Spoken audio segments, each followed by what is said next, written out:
할렐루야. 오늘도 하나님을 예배하러 오신 여러분들을 주님의 이름으로 축복합니다. 우리 시간에 기도함으로 나아가셨으면 좋겠습니다.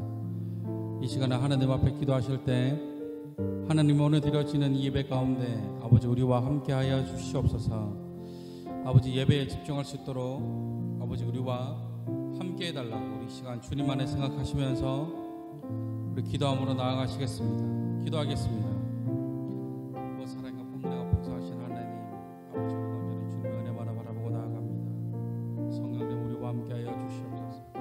성령 하나님 우리와 함께하여 주시옵소서. 성령 하나님 우리가 온전히 하나님을 예배하는 이 시간 가운데 집중할 수 있도록 아버지 우리와 함께하여 주시옵소서. 아버지 우리와 함께하여 주시옵소서. 성령님 의지하고 나아갑니다. 주여 우리와 함께하여 주시옵소서.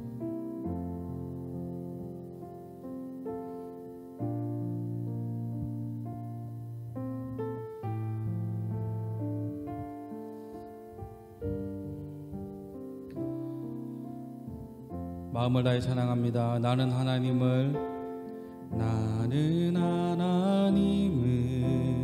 예배하는 예배자입니다.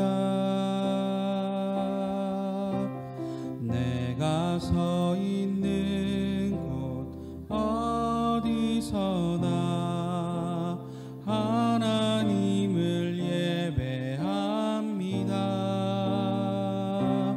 내 영혼 거룩한 은혜를 향하여 내 마음 완전한 하나님 향하여 이곳에서 바로 이 시간 하나님을 예배합니다. 다시 고백합니다. 나는 하나님을 예배하는 예배자입니다.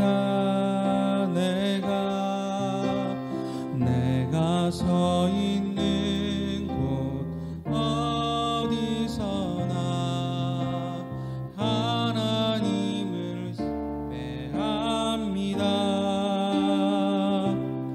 내 영혼 거룩한 은혜를 향하여 내 마음 완전한 하나님 향하여 이곳에서 바로 이 시간 하나님을 예배합니다. 내 영혼 거룩한 은혜를 향하여 내 마음 완전한 하나님 향하여 이곳에서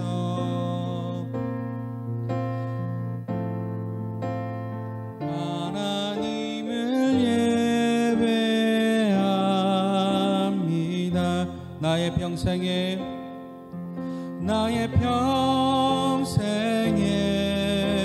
단 한 가지 소원 주의 아름다우심 보며 사랑 노래하는 것 나의 왕 되신 주님의 얼굴 구하며 주 사랑 안에 머물러 사랑 노래합니다.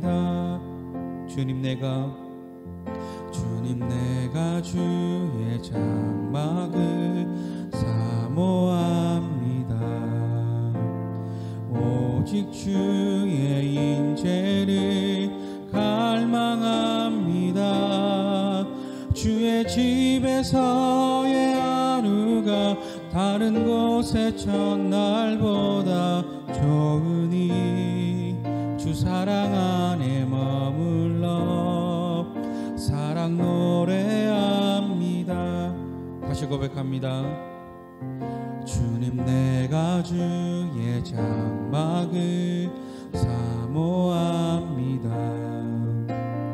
오직 주의 임재를 갈망합니다. 주의 집에서의 하루가 다른 곳의 첫날보다 좋으니 주 사랑 안에 머물며 사랑 노래합니다.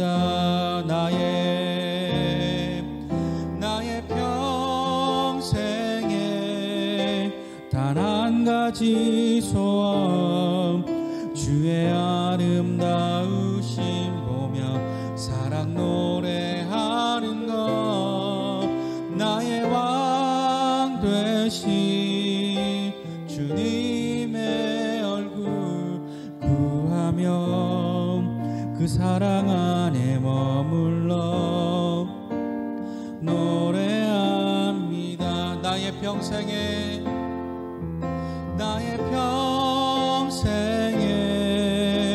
단 한 가지 소원, 주의 아름다우심 보며 사랑 노래하는 것, 나의 왕 되신 주님의 얼굴 구하며 주 사랑 안에 머물러 사랑 노래합니다. 우리 시간 다시 한번 기도하실 때, 하나님, 우리가 주님 안을 예배하기를 소망합니다. 주님, 우리와 함께하여 주시옵소서.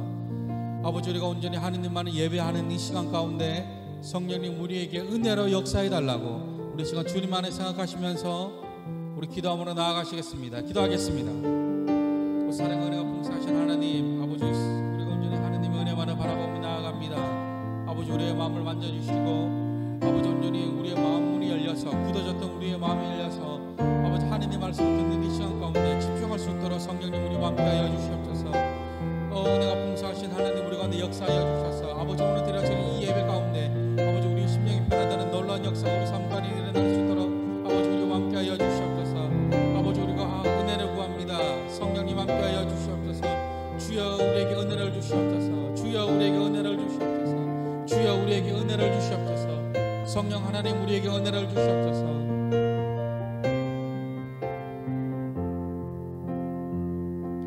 사랑과 은혜가 풍성하신 하나님, 아버지, 우리가 온전히 하나님의 은혜만을 바라보고 나아갑니다. 아버지, 우리에게 풍성한 은혜로 역사하여 주시옵소서. 아버지, 예배를 집중하지 못하게 하는 마음들이 있다면 내려놓게 하여 주시고, 온전히 하나님 말씀을 듣는 이 시간 가운데 아버지, 우리가 집중할 수 있도록 성령님 우리와 함께하여 주시옵소서. 감사하며 예수 그리스도의 이름으로 기도드렸습니다. 아멘. 아멘. 우리 하나님 말씀 보도록 하겠습니다. 하나님 말씀은 그렇죠, 계속해서 살펴보고 있는 신명기 5장 21절입니다. 제가 가지고 있는 성경으로 구약 성경 269페이지 신명기 5장 20절과 21절입니다. 우리 두 구절이니까 한 목소리로 읽어보도록 하겠습니다. 시작. 내 이웃에 대하여 거짓 증거하지 말지니라. 내 이웃의 아내를 탐내지 말지니라. 내 이웃의 집이나 그의 밭이나 그의 남종이나 그의 여종이나 그의 소나 그의 낙이나 내 이웃의 모든 소유를 탐내지 말지니라. 아멘. 오늘도 하나님을 예배하기 위해 이 자리에 나오신 여러분들을 주님의 이름으로 환영하고 축복합니다.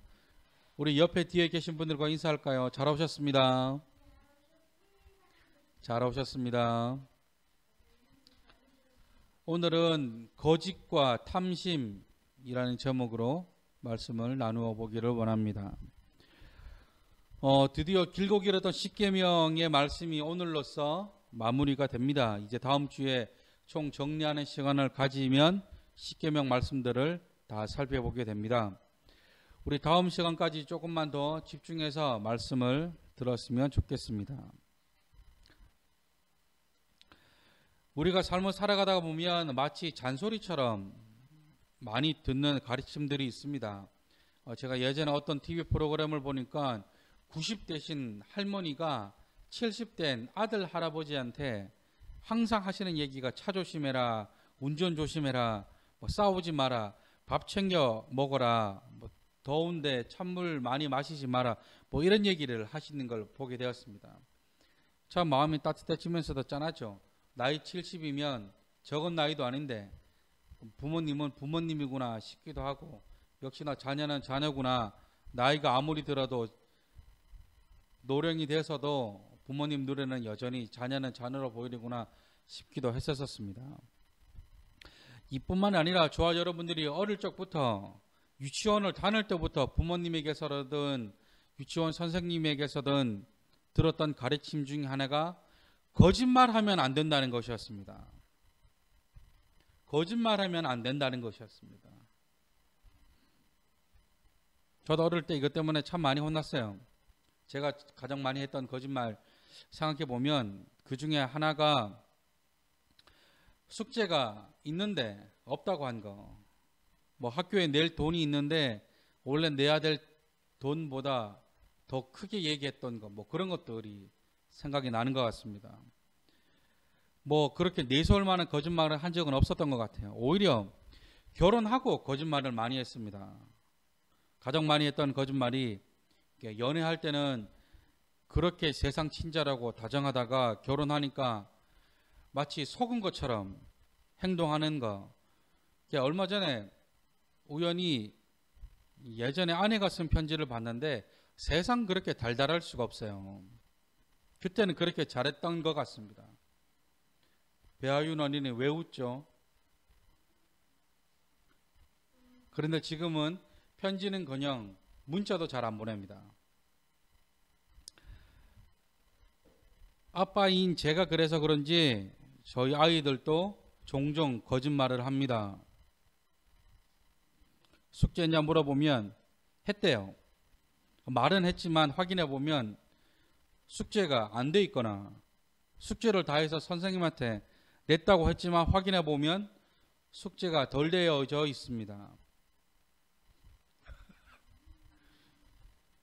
신기한 것은 누가 거짓말을 가르친 적도 없어요. 오히려 하지 말라고 했는데 사람은 자연스럽게 거짓말을 하고 있더라라는 거죠. 그 누구 하나도 거짓말 해도 된다고 얘기하고 가르친 사람이 단 한 명도 없었을 겁니다. 그런데 우리는 자연스럽게 거짓말을 하고 있는 게 참 신기하죠. 우리가 십계명의 말씀들을 연구하다 보면 느끼는 것 중 하나가, 계속해서 제가 질문하는 것이 있죠. 하나님은 왜 당연한 말씀들을 계명에 넣으셨을까? 생각해 보면 당연히 지키지 않았기 때문에 넣으신 것일까 싶기도 하지만, 한편으로는 이렇게 해서라도 잊지 않게 하시기 위해 넣으신 것은 아닐까 싶기도 합니다. 그렇다고 한다면 오늘 이 십계명 제9계명과 제10계명 말씀에도 어떤 비밀이 숨겨져 있다는 것이죠. 우리가 오늘 이 말씀을 통해서 하나님에게 이 두 가지 계명을 통해서 우리에게 무엇을 말씀하시고 싶으신지 우리가 알아보기를 원합니다. 첫 번째, 제9계명 말씀에는 정직이 숨어 있다는 것입니다. 정직. 제가 앞에서 거짓말에 대해서 언급했지만 하나님이 계명 가운데 하신 말씀은 거짓말을 포함한 법정에서 증언하는 말씀을 하고 있다는 것입니다. 증언이 뭔지 압니까? 증언.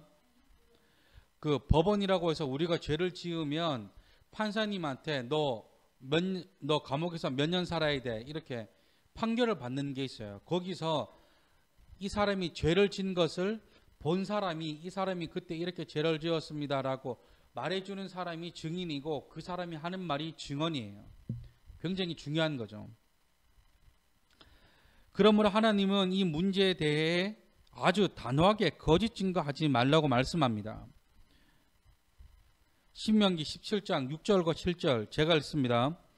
죽일 자를 두 사람이나 세 사람의 증언으로 죽일 것이요 한 사람의 증언으로는 죽이지 말 것이며 이런 자를 죽이기 위해서는 증인이 먼저 그에게 손을 댄 후에 뭇 백성이 손을 댈지니라.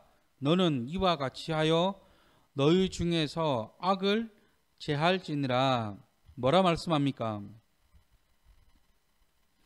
한 사람의 증언으로는 죽이지 못하지만 두 사람이나 세 사람의 증언으로는 죽일 수 있으며 또한 죄를 지은 사람에 대해 증인이 먼저 손을 댈 수 있다고 말씀하고 있는 것이죠.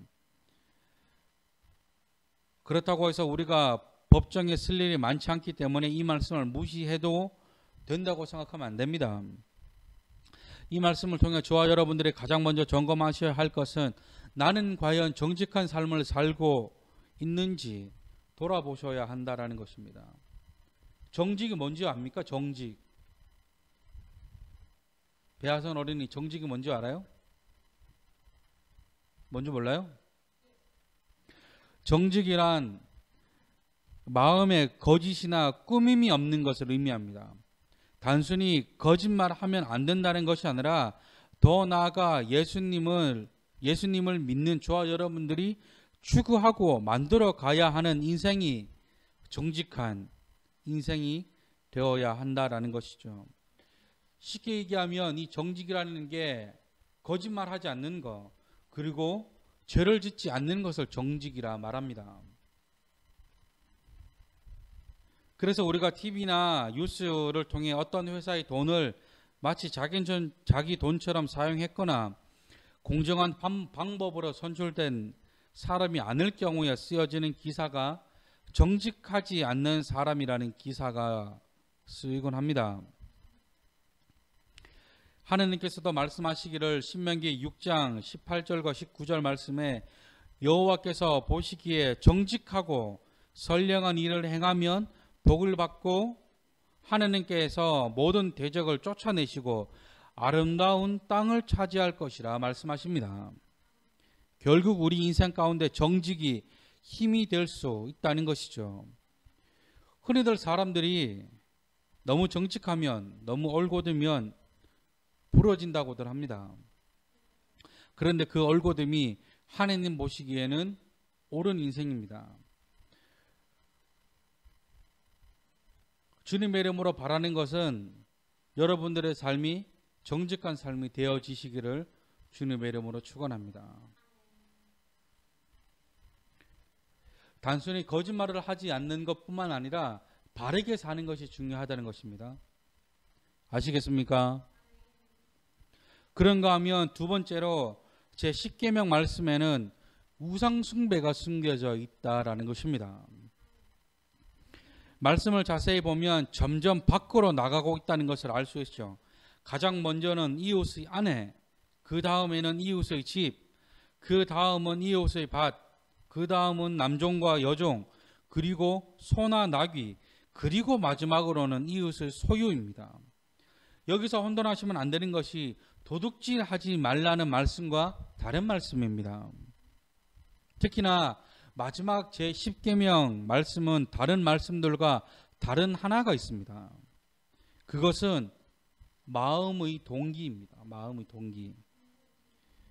지금까지 살펴보았던 부모를 공경하는 것, 산행하지 말라는 것, 간음하지 말라는 것, 도둑질, 거짓말 이런 것들은 행동에 초점이 맞춰져 있다면 마지막 10절의 말씀은 마음의 동기에 그 초점이 맞춰져 있다는 것입니다. 다시 말해서 다른 계명들은 마음에서 시작해서 행동으로 끝이 나는 말씀이었다면 제10계명의 말씀은 마음에서 시작해서 마음으로 끝나는 말씀이라는 것이죠. 그렇다면 그것은 어떤 마음입니까? 바로 탐심입니다. 탐심. 탐내지 말라고 하신 이 말씀은 탐심을 가지지 말라는 말씀입니다. 탐심이 무엇입니까? 탐심. 탐심이 무슨 말일까요? 탐심이라는 말과 같이 쓸 수 있는 말들이 몇 가지 있습니다. 욕심, 욕망, 뭐 이런 것들. 탐심과 같이 쓸 수 있는 말들이죠. 탐심이란 사전적인 의미로 탐욕스러운 마음을 의미합니다. 또한 라이프 성경 사전에서는 이 탐심을 무엇인가를 가지려는 과도한 욕망, 남의 것을 더 가지려는 지나친 욕망이라 정의합니다. 또한 사도 바울은 탐심을 가리켜 물질을 추구하여 그것을 하나님의 위치에 놓기 때문에 그것이 우상숭배라고까지 말씀합니다. 자, 말씀 볼까요? 골로새서 3장 5절입니다. 신약성경 326페이지 골로새서 3장 5절 말씀. 신약성경 326페이지 골로새서 3장 5절 말씀 다 같이 읽습니다. 시작. 그러므로 땅에 있는 지체를 죽이라. 곧 음란과 부정과 사욕과 악한 정욕과 탐심이니 탐심은 우상숭배니라. 사도 바울이 여러 가지 죄악들을 언급하면서 특히나 탐심을 콕 집어 우상숭배라 말씀합니다. 다시 말해 지나친 물질 추구가 하나님보다 더 높은 자리에 올라갈 수 있다라는 것이죠. 그래서 예수님께서도 경고하시기를 마태복음 6장 4절 말씀에 한 사람이 두 주인을 섬기지 못할 것이니 혹 이를 미워하고 저를 사랑하거나 혹 이를 중히 여기고 저를 경히 여김이라 너희가 하나님과 재물을 겸하여 섬기지 못하느니라 라고 말씀하고 있는 것이죠. 지난 시간에도 말씀드렸지만 우리 삶 가운데 만족과 감사가 없다 보니 하나님보다 재물이 더 크게 보이더라라는 것입니다. 그렇다고 해서 돈을 벌지 말라는 것이 아닙니다. 돈을 버는 것도 중요하지만 그보다 먼저 선행되어야 할 것은 우리 삶의 감사가 회복되어져야 한다는 것이죠. 그 감사와 만족과 자족이 먼저 이루어져야 지치지 않을 수 있다는 것입니다. 저도 한때 하나님을 많이 원망했던 적이 있습니다. 그게 뭐냐면 왜 하나님은 나를 자꾸 작은 교회로 보내시는 것일까 였죠. 왜 사례비가 적은 곳으로만 날 보내시는 것일까? 심지어 큰 교회와 많은 사례비를 주는 곳에서 오라고 연락이 오면 왜 그렇게 마음을 무겁게 하셔서 마치 가지 말라고 하시는 것일까? 처음 사역을 시작하고 결혼하고 가정을 이룰 때는 그것이 너무 원망스러웠습니다. 그런데 지금 와서 돌아보면 이 모든 것들을 통해 하나님이 저에게 하나의 간증이 되게 하셨다는 생각이 너무 많이 듭니다. 저는 정말 하나님 앞에 당당하게 말씀드릴 수 있는 것은 지금까지 사역을 10년 넘게 하면서 단 한 번도 사례비나 교회의 규모를 보고 사역지를 정하지 않았다는 것입니다. 사실 지금도 경제적으로 여유롭지는 않죠. 개척교회 목회자들이 그렇지만 지금 또 한 달 벌어 한 달 살아가고 있습니다. 그러나 감사한 것은 이렇게라도 살 수 있는 것이 감사하다는 것이죠. 건강한 몸을 주셔서 그래도 일을 할 수 있도록 해주셨다는 거 넉넉하지는 않지만 그렇다고 빈곤하다고까지 생각하지는 않을 수 있도록 해주신 거 남들 다 누리는 그런 것들을 다 할 수는 없지만 그래도 하고 싶은 거, 먹고 싶은 거 조금씩이라도 할 수 있다는 거. 오히려 물질이 부족해서 스트레스 받는 것보다 어떻게 하면 하나님 말씀을 잘 전할 수 있을까를 고민하게 하시는 거. 저는 이 모든 것들이 다 하나님의 은혜라고 생각합니다. 무엇보다 가장 큰 하나님의 은혜는 얼마나 잘 먹고 다니는지 살이 빠지지 않고 있다는 거. 또한 만약에 제가 물질이 많았다면 저는 분명 하나님 머리 꼭대기에 올라가 교만함이 아주 차고 넘쳤을 것입니다. 지금도 허세와 자존심으로 살아가는데 물질까지 많았다면 아주 그냥 하나님의 은혜보다 나의 능력을 더 의지했을 것입니다. 사랑하는 성도 여러분, 물질보다 은혜를 구하시는 삶을 살아가시기를 주님의 이름으로 축복합니다. 좌절보다 감사가 넘치는 삶이 되시기를 주님의 이름으로 축복합니다. 나의 부족함을 보지 않고 내가 가진 것을 통해 감사가 먼저 나오시는 삶을 살아가시기를 주님의 이름으로 축원합니다. 아빠로서 목회자로서 여러분들에게 바라는 것은 물질을 쫓아 살아가는 삶이 아니라 하나님을 떠나지 않는 삶을 살아가시기를 바랍니다. 말씀을 정리합니다. 우리가 지금까지 십계명 말씀 가운데 이웃과의 관계에 대해 말씀을 살펴보았습니다. 흥미로운 것은 제6계명부터 제10계명까지의 말씀 사이에는 원어로 보면 그리고라는 단어가 기록되어져 있습니다.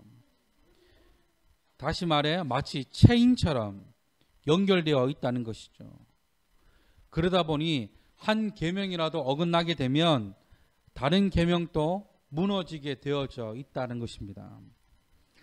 특히나 이 계명들을 살펴보면서 계속해서 던진 질문, 왜 이 당연한 말씀들을 계명 가운데 넣으셨을까?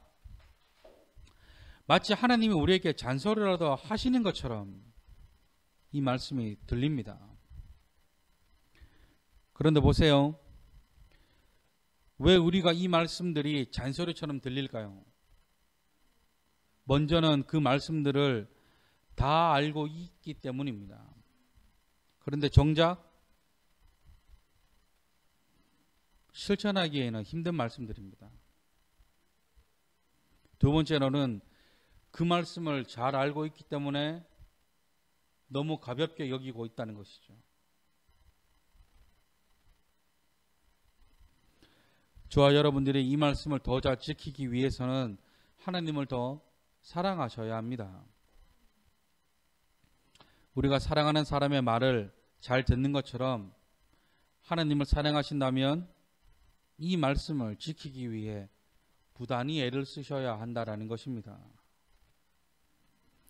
우리 이 시간에 이 찬양으로 우리의 마음을 하나님 앞에 고백하셨으면 좋겠습니다. 주님 다시 오실 때까지, 이 찬양의 가사와 같이 주님 다시 오실 때까지 나는 이 길을 가리라. 좁은 문, 좁은 길, 주의 십자가 지고. 말씀을 지키며 살아가시는 것은 정말 힘든 일입니다. 그러나 저와 여러분들이 하나님의 능력을 의지하며 나아간다면 하나님이 우리 삶 가운데 오셔서 우리가 말씀을 지키며 살아갈 수 있도록 도우실 것입니다. 우리 이 마음을 담아 우리 찬양 하나님 앞에 올려드리시겠습니다.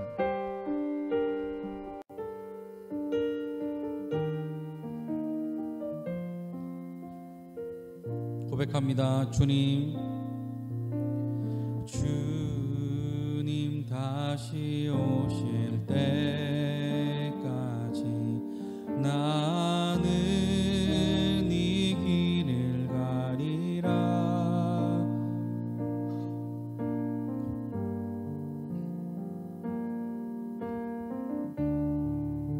나의 십자가 지고, 나의 십자가 지고, 나의 가는 이 길, 나의 가는 이 길 끝에서 나는 주님을 보리라. 영광의 내 주님 나를 맞아주시니. 주님 다시 오실 때까지 나는 일어나 달려가리라. 주의 영광 온 땅 덮으 나는 일어나 노래하리. 내 사모하는 주님 온 세상 구주시라. 내 사모하는 주님 영광의 왕이시라. 주님 다시 오실 때까지 나는 일어나 달려가리라. 주의 영광 온 땅 덮을 때 나는 일어나 노래하리. 내 사모하는 주님 온 세상 구주시라. 내 사모하는 주님 영광의 왕이시라. 우리 시간 하나님 앞에 이 말씀을 붙잡고 기도하실 때에 아버지, 우리가 정직을 구하는 삶을 살아가기를 소망합니다. 아버지, 우리가 탐심이라는 우상 숭배를 벗어버리는 삶을 살아가기를 원합니다. 아버지, 우리가 주님을 더 사랑하게 해달라고 우리 시간 주님만을 생각하시면서 우리 기도함으로 나아가시겠습니다. 기도하겠습니다. 오 사랑과 은혜가 풍성하신 하나님, 아버지, 우리가 정직을 구하는 삶을 살아가게 하여 주시옵소서. 아버지, 우리가 이 땅 가운데에서 살아갈 때에 온전히 하나님의 얼굴만을 구하며 살아가게 하여 주시옵소서. 아버지, 주님이 원하시는 삶을 살아가게 하여 주시고, 아버지, 온전히 주님 보시기에 오랜 인생을 살아갈 수 있도록 아버지 우리에게 큰 은혜로 역사하여 주시옵소서. 아버지, 우리가 정직을 구하며 탐심을 버리는 삶을 살아가기를 소망합니다. 아버지, 우리와 함께 하여 주시옵소서. 아버지, 우리가 다른 것에 우리의 눈을 두지 않게 하여 주시고, 아버지, 온전히 하나님께만 우리의 눈을 두게 하여 주시옵소서. 온전히 아버지 주님께만 집중하는 삶을 살아가게 하여 주시옵소서. 오 성령님, 우리에게 은혜를 주시옵소서. 주여, 우리 삶에 은혜를 주시옵소서. 아버지, 우리가 은혜를 바라보며 나아갑니다. 아버지, 우리에게 은혜로 역사하여 주시옵소서. 성령님, 우리에게 은혜로 역사하여 주시옵소서. 아버지, 우리가 주님의 은혜를 바라보고 나아갑니다. 성령님, 우리에게 은혜로 역사하여 주시옵소서.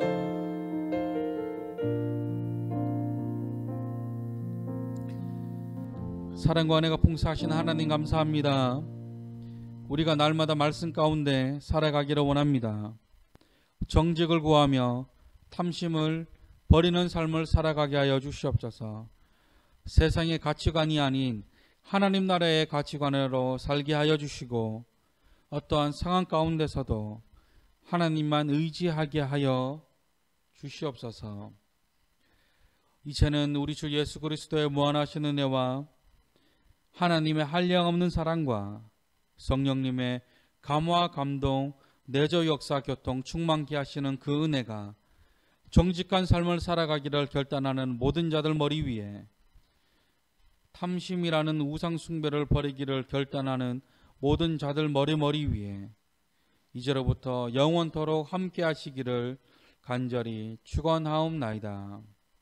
아멘.